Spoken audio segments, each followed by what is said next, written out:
이름으로 기도하옵나이다. 아멘. 자, 새벽에 나오신 우리 성도님들 환영하고 축복합니다. 오늘 하루도 수고 많으셨고요. 이 자리에 나오셨을 때 여러 가지 기대감들과 또 소망을 가지고 나오셨을 텐데 이 예배를 통해서 은혜 많이 누리시기를 소망합니다. 옆에 계신 성도님들 한번 격려하시죠. 은혜 충만한 수요일 저녁 되십시오. 한번 인사하겠습니다. 은혜 충만한 수요일 저녁 되십시오. 충만한 저녁 되셨으면 좋겠습니다. 오늘 날씨가 되게 좋았습니다. 덥기도 하고 오랜만에 날씨도 좋은데 공기도 좋고 그래서 참 좋은 오늘 하늘을 바라보면서 이렇게 하루하루가 이렇게 맑고 쾌청했으면 좋겠다라는 생각을 또 하게 되었습니다. 근데 우리 인생이라는 게 참 그래요. 이렇게 맑고 쾌청한 날이 있는가 하면 힘들고 어렵고 찌부둥한 황사 같은 그런 공기로 가득한 인생이다라고 느껴질 때도 있는 게 우리의 인생인 것 같습니다. 오늘 우리가 보게 될 요한계시록의 배경 역시 그렇습니다. 우리가 요한계시록을 볼 때 우리는 참 막연한 애매한 감정들을 참 많이 가지고 있습니다. 이 말씀을 바라볼 때 그래서 오늘 이 요한계시록을 어떻게 읽고 어떻게 해석할 것인가, 우리의 삶에 어떻게 적용할 것인가, 이 이야기를 여러분들과 어떻게 나눌까 많은 고민을 하고 기도를 하고 나왔는데 하나님께서 은혜 주시기를 소망합니다.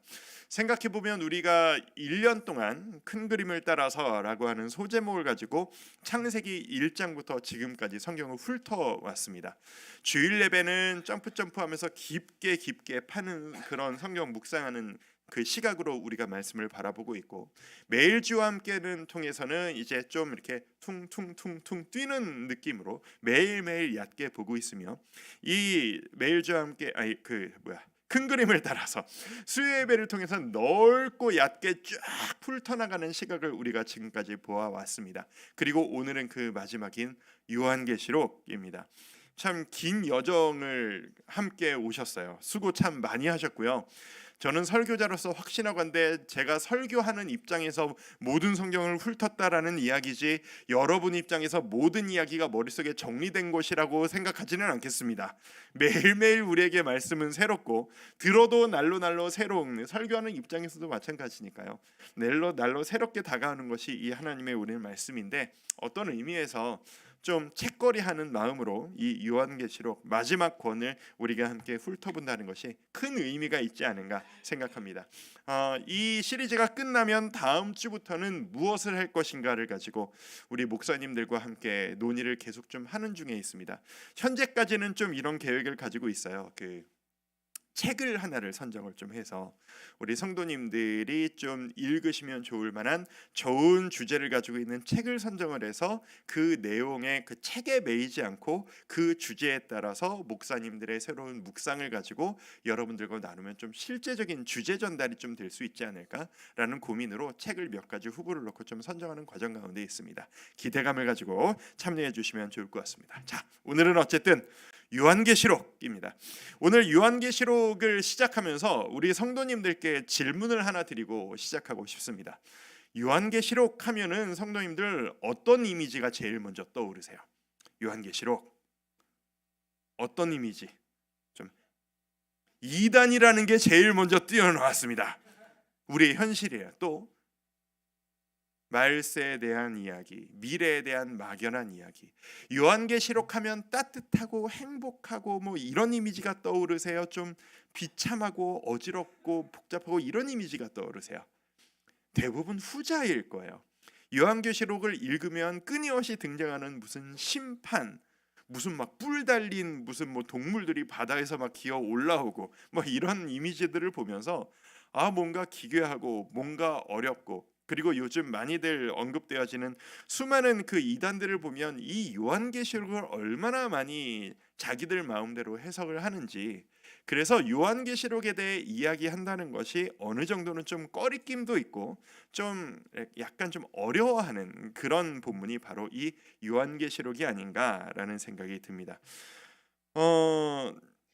요한계시록을 제가 인터넷에서 찾아보니까 여지없이 거의 1대1 비율로 이단들이 요한계시록을 언급하는 강의 영상들과 자료들이 정말 엄청난 분량으로 가득 차 있더라고요. 그리고 수많은 이단들이 이 요한계시록을 우리가 제대로 해석하는 일반 교회들이 알려주지 않는 나만이 계시받은 새로운 해석을 여러분에게 알려주겠소. 나를 따라오시오. 내가 선지자다라고 하면서 이것들을 해석하는 것들을 볼 수 있습니다. 여러분 인터넷에 있는 수많은 설교들과 자료들 잘 골라보셔야 합니다. 아무거나 들으시면 조회수 높은 거 아무거나 보시면 꽤 난감한 일들이 일어날 수가 있습니다. 그 이단들이 제가 일부러 몇 개를 조금 눌러봤어요. 이렇게 띄엄띄엄 무슨 얘기를 하는지 한번 이렇게 눌러보고 찾아보고 좀 들어봤어요. 그 사람들이 공통적으로 하는 이야기는 이거예요. 이 요한계시록에 구원의 비밀이 숨겨져 있다.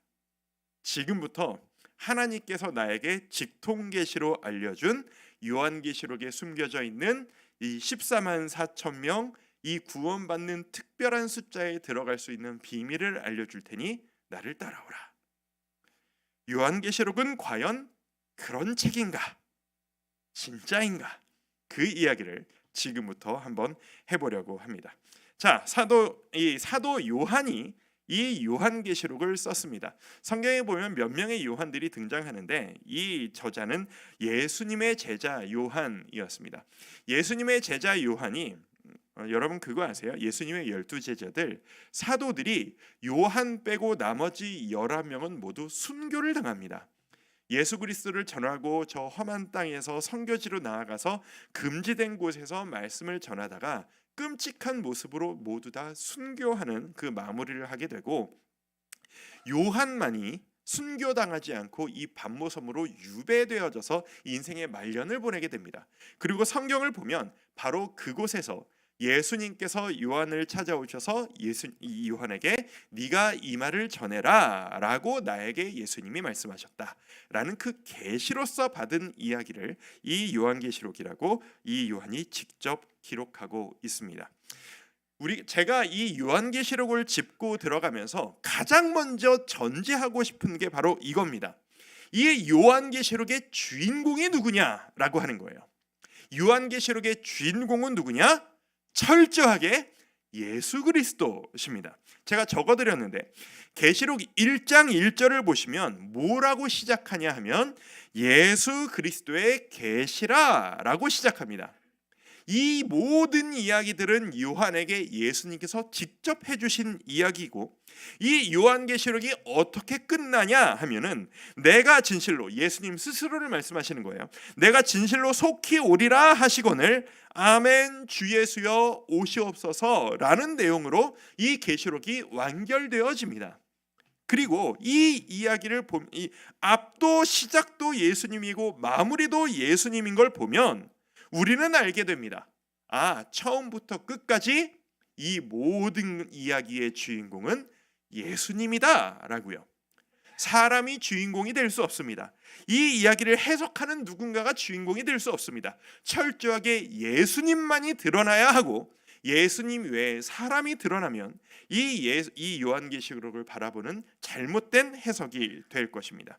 자, 이 이야기는 그러니까 보면 볼수록 예수님의 사랑과 은혜가 우리 마음속에 가득해야지 놀라운 비밀이 숨겨져 있었어. 인생의 놀라운 비밀이 이 속에 숨어져 있어. 이건 이런 책이 아니에요. 옛날에 인디아나 존스 영화 보신 적 있으십니까? 인디아나 존스 같은 영화를 보면은 고고학자잖아요. 인디아나 존스가 이 종교 저 종교를 막 왔다 갔다 하면서 그 종교의 고대 문헌들과 유적들과 그런 성물들을 찾아다니면서 그 성물들을 통해서 이제 놀라운 체험들을 하는 이야기가 이 인디아나 존스 이 스토리의 핵심 이야기들이에요. 제가 어릴 때 너무 재밌게 봤던 기억들이 나요. 아직도 스토리 대부분이 기억이 나는데, 여러분 만약 그 영화를 보셨다면 그 인디아나 존스가 그 성물을 가지고 유물들을 가지고 뭐가 막 굴러 나오고 뭐가 신기한 그 체험들을 하면서 그 주인공이 진짜 그 신을 믿고 따르는 자세를 여러분 보신 기억이 있으세요? 아니에요. 그런 고고학자들 이런 어떤 미래에 대한 놀라운 비밀이 숨겨져 있다라고 하는 물건 기록이 중요할 뿐이지 이 기록하는 존재가 누구냐에 대한 신앙적인 접근은 전혀 중요한 것이 아니죠. 요한계시록은 그런 식으로 보면 안 되는 겁니다. 이단들이 이야기하듯 이 책에서 이야기하고 있는 어떤 상징들, 이런 것들은 이런 의미인데 그러니까 이걸 나에게 이렇게 받아들여라가 아니라, 우리가 보는 수많은 상징들을 통해서 오직 예수님만 끊임없이 드러나야 해요. 예수님만 계속해서 생각해야 돼요. 이 예수님께서 이렇게 나에게 사랑으로 말씀해주고 계시는구나 라는 걸 깨달아야 한다라는 이야기죠.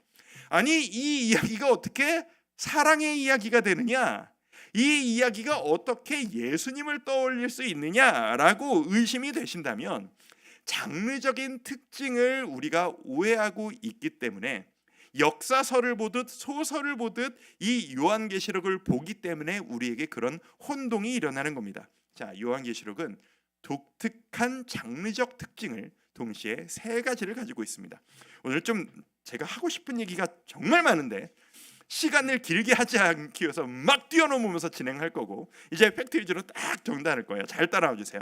우리 프린트를 보시면 첫 번째, 장르적 특징 하면서 1번에 제가 뭐라고 기록했죠? 계시라고 했습니다. 이 계시라는 게 뭐냐면, 이 계시 오른쪽에 있는 글을, 우리 고딕체로 되어 있는 두 줄을 우리 같이 한번 읽어보도록 하겠습니다. 유대문학의 시작.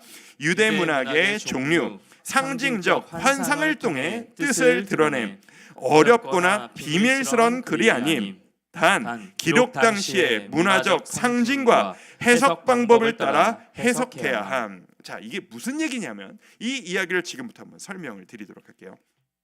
계시라는 게 뭐냐 하면, 우리에게는 익숙하지 않은 2000년 전에 이 당시 사람들이, 유대 사람들이 글을 쓸 때 흔히 사용하던 문학적 장르 중에 하나인 거예요. 그러니까 여기에 보면 기괴한 이렇게 뭐 여러 가지 상징들이 나오죠. 막 얼굴이 앞에도 하나 옆에도 있고, 뿔이 몇 개가 달려 있고, 눈이 까딱하게 달려 있고, 날개가 막 6개가 달려 있고, 기괴한 그런 상징들이 나타나잖아요. 이런 기괴한 상징, 어떤 비유들을 통해서 하고 싶은 이야기를 전달하는 문학 장르가 2000년 전에 이 계시라는 장르였어요. 그래서 구약 성경에도 보면 뭐 에스라라든가 이런 성경들을 보면 이런 식으로, 다니엘도 그렇고, 희한한 실제로 존재하지 않는 어떤 상징들을 통해서 하나님께서 말씀하시는 것이, 하나님은 이런 기괴한 상징들, 이상한 동물들을 좋아하시는구나 라는 게 아니고, 그 당시에 많은 사람들이 이런 상징을 딱 보여주면 아, 이게 무슨 의미인지를 딱 이해했다 라는 식으로 받아들이시면 돼요. 여기에서 어려움이 생기는 겁니다. 2000년 전과 지금의 우리의 문화가 다르고 삶이 달라요. 2000년 전에는 뿔 하면은, 여러분 뿔 하면 뭐가 떠오르세요? 그냥 뿔은 뿔이죠. 못된 놈 엉덩이에 뿔 하나 더 넣으면 뭐 이런 식의 이야기가 우리는 떠오를 뿐이에요. 2000년 전에 유대인들에게는 뿔 하면 제일 먼저 딱 떠오르는 게 권세, 능력, 힘, 세상의 모든 것들을 가지고 좌지우지하는 힘, 이게 뿔이에요. 이런 식의 상징들이 바로 딱 떠오르는데, 우리는 그 문화를 모르잖아요. 왜 천사들이 무슨 뭘 가지고 내려오고, 왜 심판을 떨어뜨리고, 이게 왜 이러는지를 모르잖아요. 2000년 전에 이 요한계시록을 읽는 사람들에게는 이 요한계시록은 전혀 어려운 책이 아니었습니다. 쉬운 책이었어요. 누구나 읽어도 아, 이거 이런 이야기래 알 수 있는. 제가 밑에 써드린 1장 1절을 같이 한번 읽어볼까요? 예수 그리스도의 시작. 예수 그리스도의 계시라, 이는 하나님이 그에게 주사 반드시 속히 일어날 일들을 그 종들에게 보이시려고 그의 천사를 그 종 요한에게 보내어 알게 하신 것이라. 제가 밑줄을 쳐놨죠. 뭐 하시려고? 보이시려고. 그러니까 장차 일어날 일들에 대한 것들을 사람들에게 보여주시는 게 이 계시의 목적이에요. 그러니까 이 계시는 비밀이 아닌 거예요.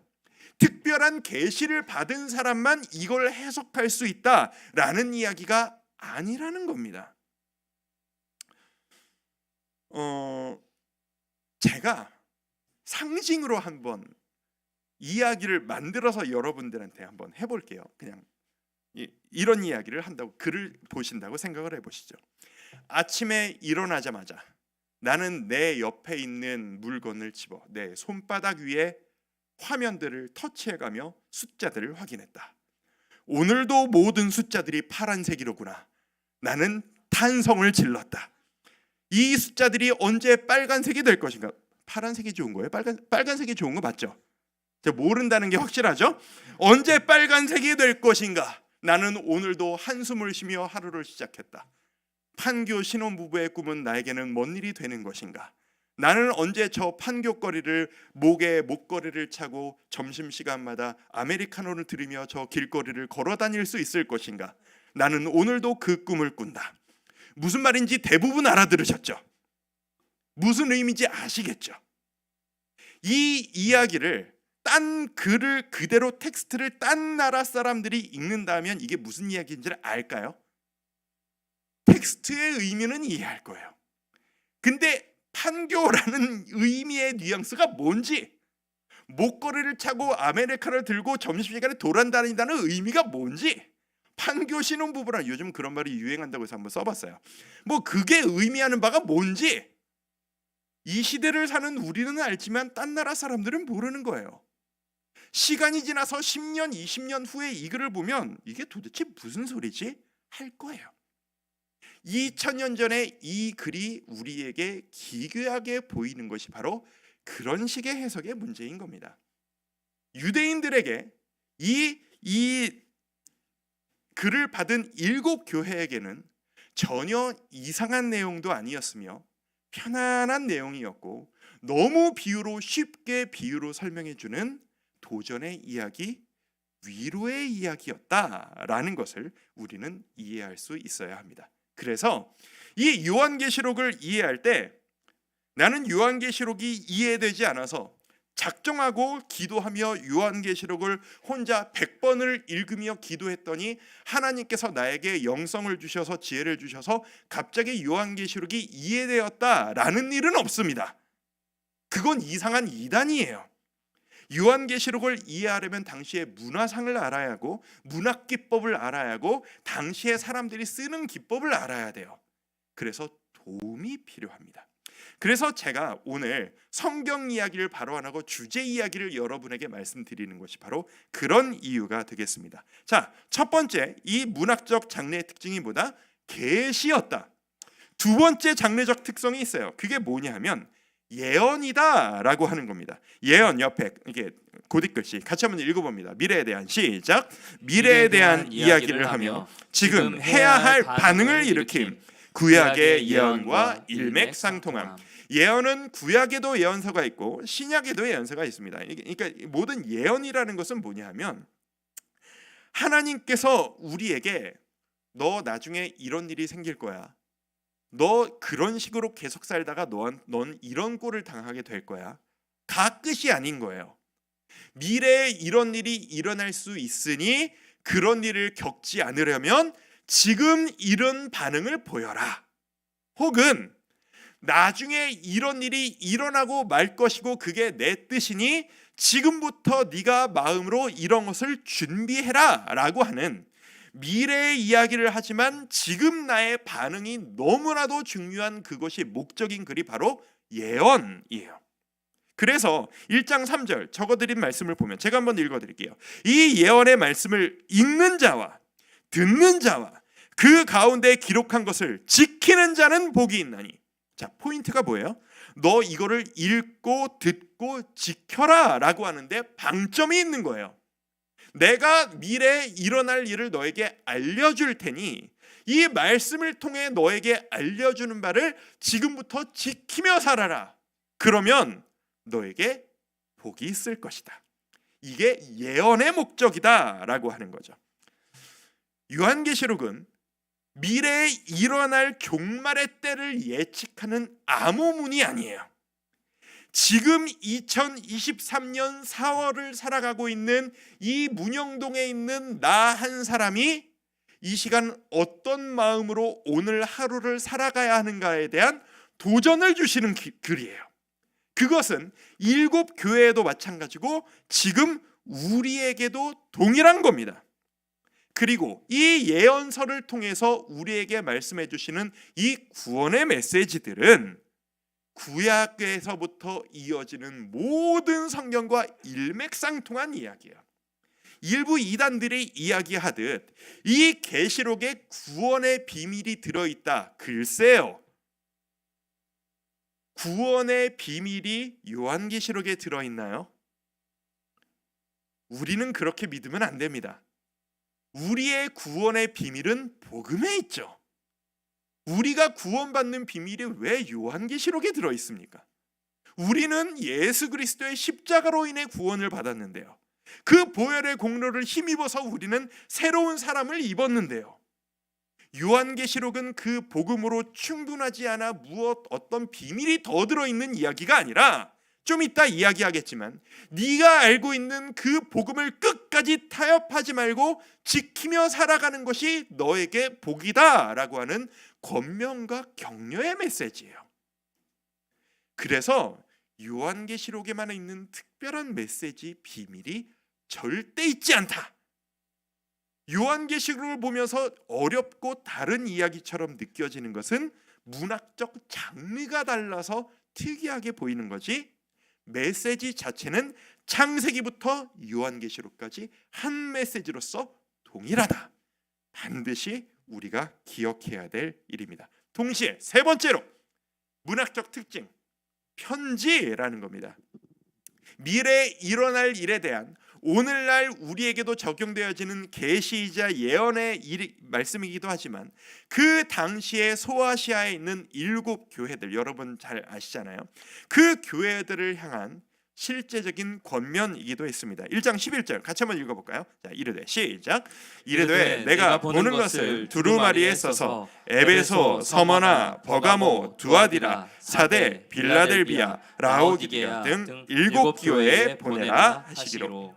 예수님께서 요한아, 너 일곱 교회를 향한 나의 메시지를 네가 받아 적어서 너희 교회들을 내가 어떻게 생각하고 있는지 그들에 대한 평가를 네가 좀 적어서 전달해 주려구나 라고 얘기를 하신 거예요. 그 교회만을 향한 이야기일까? 오늘날 우리 교회에도 이 이야기는 그대로 적용될 수 있습니다. 뭐 예를 들어서 라오디가 교회에 주신 권면들, 차든지 뜨겁든지 둘 중에 하나만 해라, 미지근한 것은 뱉어버릴 것이다 라고 하는 이 메시지가 지금 우리 교회의 현실과 들어맞는다면 이 메시지는 바로 우리를 향한 메시지가 될 것이고, 네가 초심을 버렸노라 라고 하는 이 메시지를 보면서 우리의 마음이 움직인다면 이 일곱 교회를 향한 메시지는 바로 지금 우리 주와 함께 교회를 향한 메시지가 될 수 있을 것입니다. 그래서 이 앞부분에 있는 일곱 교회를 향한 메시지는 바로 우리 교회, 주와 함께 교회를 위한, 한국 교회를 위한 예수님의 권면으로서 받아들일 수 있다라는 것입니다. 자, 그래서 저는 여러분에게 그냥 핵심 메시지를 두 가지로 딱 전달해서 여러분들에게 강조해드리고 싶습니다. 핵심 메시지 첫 번째로 제가 뭐라고 적어드렸나요? 찐한 글씨 같이 한번 읽어보겠습니다. 시작. 이기는 자에게는 구원이 약속되어 있다라는 겁니다. 이기는 자에게는 구원이 약속되어 있다. 이걸 뭐로 증명할 수 있냐면, 좀 전에 일곱 교회 말씀드렸잖아요. 계시록 2장을 보면 일곱 교회에 대한 이야기가 시작되어지면서 그들에게 예수님께서 권면을 계속 이어가시는데, 신기하게도 일곱 교회 모두에게 여기에 보면 이기는 그에게는 2장 7절, 2장 11절, 이기는 자는 일곱 교회를 언급하실 때마다 이기는 자에게는 내가 생명의 면류관을 주리라, 이기는 자에게는 구원하리라, 이기는 자에게는 내가 그들과 함께하리라 라는 메시지가 교회마다 다 반복되어져요. 자, 그렇다면 요한계시록이 강조하는 바는 우리에게 너무나도 확연하게 다가옵니다. 너 이겨내야 한다 라는 거예요. 뭘 이기라는 이야기인가? 이 요한계시록이 기록되어질 당시는 전 로마가 국교화되어지기 이전 시대입니다. 그리고 본격적인 박해가 한참 되어서 네로 황제 박해 그 시절입니다. 지금 사도 요한도 예수님을 전하다가 반모섬으로 유배를 당했고 나머지 11 사도들이 이렇게 모두 다 이렇게 사형을 당하고 순교를 했던 것처럼 예수를 믿는다는 것은 목숨을 걸어야 하는 시대였습니다. 극심한 박해와 핍박이 있던 시대를 살아가면서 예수님을 나의 구주로 영접했던 모든 그리스도인들은 철저하게 둘 중에 하나를 선택해야만 했습니다. 강제로 강요를 받았어요. 중간에 애매한 태도는 없었습니다. 1번 아니면 2번 둘 중에 하나만 골라. 이게 다였어요. 로마를 따를 것이냐, 예수님을 따를 것이냐.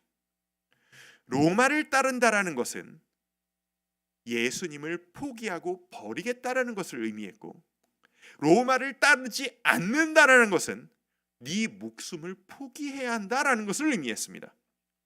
예수님을 따르겠다라는 것은 로마 시민권자로서 모든 권리를 포기하고 네가 가지고 있는 가족을 비롯한 모든 권리를 포기하고 너는 외톨이가 될 것이며 오늘부터 매를 맞고 핍박을 받을 것이며 오늘부터 사자굴에 떨어질 것이며 모든 검투사들의 칼을 네 몸으로 받아들여야 될 것이며 너는 죽을 때까지 고통당해야 할 것이다 라는 것을 의미했습니다.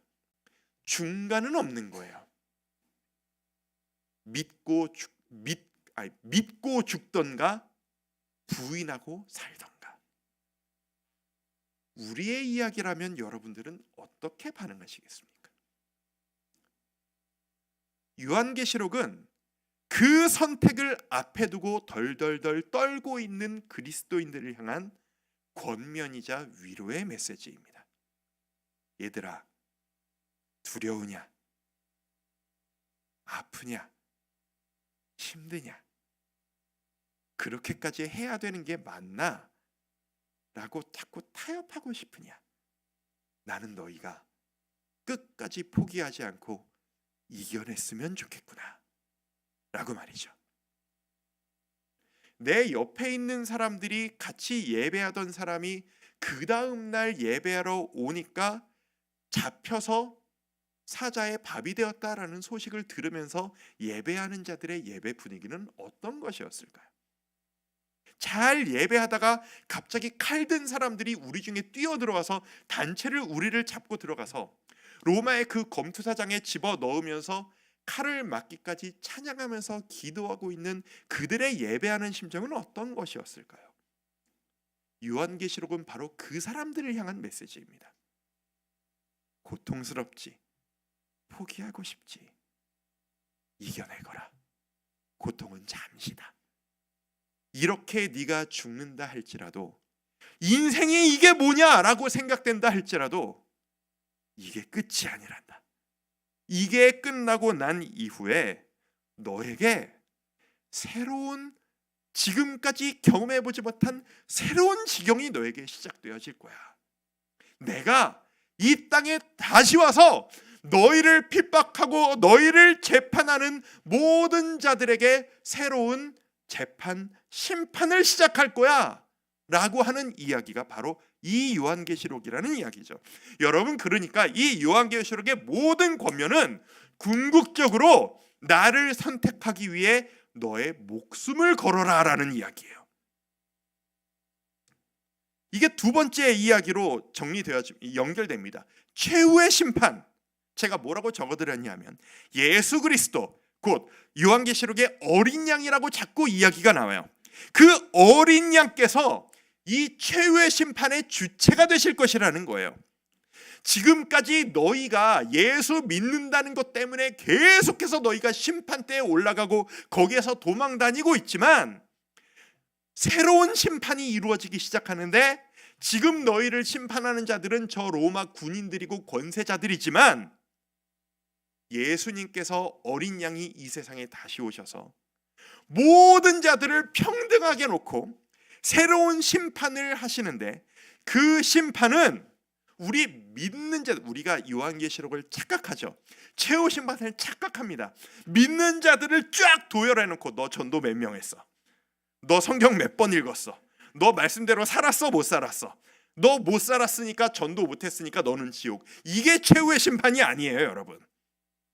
요한계시록에서 말하는 최후의 심판은 네가 나를 죽기까지 따르기로 결단하였을 때 너와 믿지 않는 너를 핍박했던 모든 자들을 내 심판대 앞에 놓고 너는 누구를 선택했느냐? 너는 나를 선택했느냐? 너를 새 하늘과 새 땅. 이게 얼마나 좋은 표현인데, 이게 한문으로 하면 신천지거든요. 이 아름답고 희망적인 이 낙원과 천국을 표현하는 이 좋은 표현을 이 이상한 사람들이 가지고 가지고 우리가 마음대로 못 쓰는 표현이 돼버렸어요. 새 하늘과 새 땅을 하나님께서 열어주시고 너희가 그 심판대 앞에서 당당하게 설 수 있을 것이다. 왜냐하면 지금 심판자가 누구예요? 우리 편인 내가 선택한 예수님이시니까. 우리 믿는 자들에게는 이 심판대가 두려운 게 아닌 거예요. 간절하게 갈망돼가지고 빨리 왔으면 좋겠다라고 하는 심판인 거예요. 세상의 심판은 두렵지만 예수님께서 다시 오셔서 그 영원한 심판대 앞에 서는 시간이 이 생에서의 내가 모든 겪는 고통의 끝나는 순간이고, 새 하늘과 새 땅에서 영원한 행복만이 시작되어지는 시작점이 그 영원한 심판대, 최후의 심판대거든요. 그러니 그 심판이 기다려지지 않겠습니까? 그게 바로 요한계시록의 심판이라는 것입니다. 2장 10절에 보면 이렇게 나와요. 너는 장차받을 고난을 두려워하지 말라. 성경은 예수 믿는 자들에게 고난이 사라질 것이다 라고 이야기하지 않습니다. 고난이 있을 것이다 라고 이야기합니다. 하지만 그 고난을 버텨라, 믿음으로 견디어내라 라고 이야기합니다. 왜? 그 고난 끝에 고난을 겪은 사람일수록 더 큰 영광의 면류관이 너희에게 있을 터이니. 또 내가 새 하늘과 새 땅을 보니, 좀 전에 말씀드린 거죠. 처음 하늘과 처음 땅이 없어졌고, 지금 우리가 살고 있는 하늘 땅을 이야기하는 겁니다. 이 모든 것들이 없어지고 바다도 있지 않더라. 새 하늘과 새 땅이 열려 천국이 시작될 것이다. 지금 너희가 박받고 힘들었던 모든 환경은 새롭게 될 것이다. 그리고 모든 눈물을 그 눈에서 닦아주시니 다시는 사망이 없고 애통하는 것이나 곡하는 것이나 아픈 것이 다시 있지 아니하리니 처음 것들이 다 지나갔음이라. 처음 것이 뭐예요? 지금 우리가 살고 있는 이 모든 것들을 처음 것이라고 이야기하는 거죠. 다 지나간다. 내가 기다려지지 않니? 라고 하는 메시지. 그게 바로 요한계시록입니다. 새하늘과 새 땅 얘기했으니까 14만 4천. 왜 14만 4천인지 아세요? 이거 뭐 유명한 이야기예요. 구약에서 선택받은 자들의 상징 아브라함의 후손 12지파 곱하기 신약 시대에 예수님을 따라다니면서 사도로서의 명을 받은 12제자, 구약의 12 곱하기 신약의 12 144죠. 거기에 곱하기 완전수 100 해서 14만 4천. 상징수예요. 무슨 이야기입니까? 구약으로부터 시작해서 신약에까지 이어지는 이 모든 하나님의 말씀을 삶으로 성취해내기 위해서 노력하는 자들을 상징적으로 표현하는 숫자이지, 그 14만 4천은 내가 그 숫자에 들어야 돼 14만 4천이 넘쳤냐 모자라냐 그런 숫자가 아니라는 이야기입니다. 주님께서 우리 모든 그리스도인들에게 말씀하십니다. 버텨라, 이겨내라. 너는 지금 잘하고 있다. 너는 지금 잘못된 길을 가고 있는 게 아니란다. 내가 너와 함께하고 있어. 그러니 새하늘과 새 땅이 열릴 마지막 최후 심판 때에 너희가 설 그날을 기대하며 오늘의 고통을 좀 견뎌내자꾸나. 마치 고3 수험생에게 1년만 버티자. 1년 후에 대학에만 들어가면, 요즘 대학생들은 또 그것도 아니긴 한데 저는 어릴 때 그런 얘기 많이 들었거든요. 대학에만 들어가면 네가 할 수 있는 거 다 해보고 마음껏 다니면서 많은 좋은 날이 너에게 올 터이니 수험생 생활을 견뎌라, 그날을 꿈꾸며 견뎌라 라고 하는 것처럼 고난 중에 있는 사람이 내가 이래 성공만 하면 내가 행복하게 살 거야 라고 꿈꾸며 오늘의 고난을 견뎌내는 것처럼, 이 자리에 청년들 꽤 많이 있는데 지금은 내가 외로워서 이렇게 허벅지를 찌르면서 밤마다 지내고 있지만 언젠가 내가 결혼만 하고 짝만 만나면 신혼생활을 행복하게 누릴 거라고 꿈꾸며 오늘도 거룩하게 스스로를 지키려고 노력하는 것처럼, 그날이 오기만 한다면, 그날이 온다는 장담만 있으면 나는 오늘 하루를 버텨낼 수 있지 않겠습니까? 그게 바로 요한계시록의 메시지라는 것입니다. 요한계시록의 핵심 구조가 이것입니다. 요한계시록에 있는 수많은 상징, 무슨 천사들이 인을 치고 무슨 7번의 환상들, 전쟁이 일어나고 아마겟돈 이런 것들이 나타나고 하는 모든 이야기들은 제가 지금까지 말씀드린 이 메시지를 전달하기 위한 2000년 전의 상징적인 표현들입니다. 구조를 한번 보시겠어요? 세 부분으로 나뉘어집니다. 1장에서 3장까지는 아까 말씀드린 7교회에 대한 편지고, 19장에서 22장 마지막 장까지는 예수님의 재림과 최후 심판, 새하늘과 새 땅에 대한 이야기입니다. 문제는 4장에서 18장이에요. 보통 요한계시록 하면 힘들다, 어렵다라고 하는 게 이 중간 덩어리입니다. 사람들마다 2000년 전에 아마 2000년 전에는 이건 이렇게 해석해야 돼, 저렇게 해석해야 돼 라는 게 갈라지지 않았을 것 같아요. 그런데 오늘날 이때를 우리가 상상하고 문헌 연구를 하며 해석을 할 때 이게 여러 가지로 갈립니다. 이것은 앞으로 지금부터 일어날 일들에 대한 기록이다. 아니다, 그거는 이미 지나간 일이고 이제 재림만 남은 거다.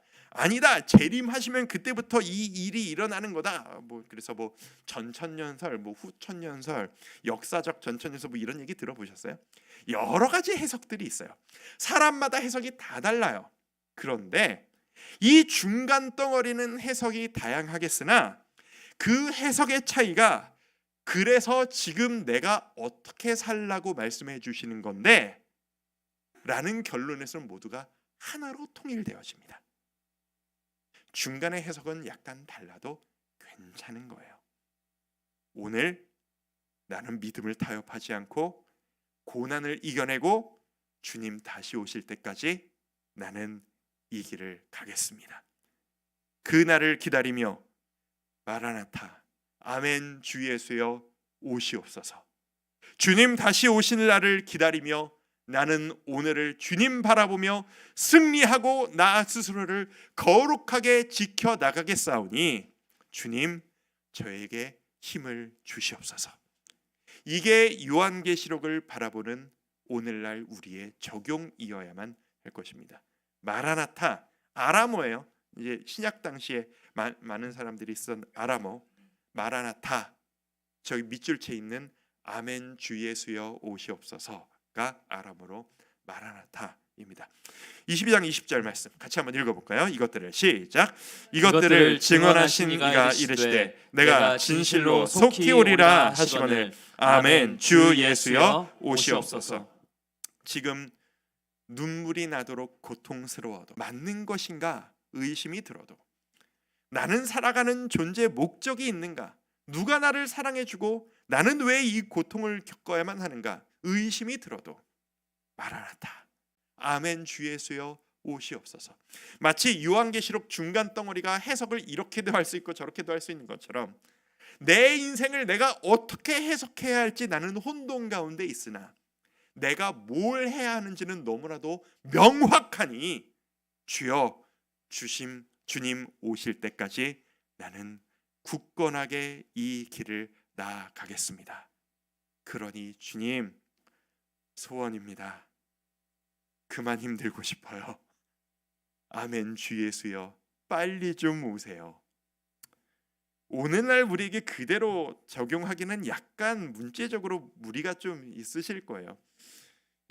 여러분 예수님 빨리 오시면 좋으시겠어요? 좀 천천히 오시면 좋으시겠어요? 대답하기 쉽지 않으실걸요? 근데 2000년 전에 핍박당하고 목숨 걸고 신앙생활하던 이 그리스도인들에게는 이 마라나타라는 말은 진짜 처절한 고백이었을 겁니다. 다른 의미로 우리에게 다가올 수 있었으면 좋겠습니다. 주님, 저는 세상 가치관이 저를 휘감쌀 때, 세상이 중요하다 하는 것을 내 주위에 나 빼고 모든 사람들이 중요시 여기고 추구하며 살아갈 때, 나는 끝까지 말씀만 바라보며 거룩한 오늘 하루의 삶을 살아가겠습니다. 그게 곧 마라나타, 아멘 주 예수여 오시옵소서, 이 마음이 아닐까요? 승리하시는 여러분들 되시길 바랍니다. 예수님 다시 오실 그날을 기다리며 언젠가 예수님께서 다시 오실 그날, 그때를 상상하면, 제가 작년에 설교하면서 그런 비유 말씀 보면 꿈꾼 얘기도 하고 막 그랬던 적이 있었는데, 예수님 오신다라고 하면은 나 제대로 잘 못 믿은 것 같은데 움츠러들지 마시고, 예수님 오신다라고 하는 순간 할렐루야, 이제 고생 끝났고 영원한 행복이 나에게 지금부터 시작되는구나, 기쁨으로 주를 맞이할 수 있는 우리 모든 성도님들 되시기를 주님의 이름으로 축원해드리고 싶습니다. 우리 그 마음으로 이 시간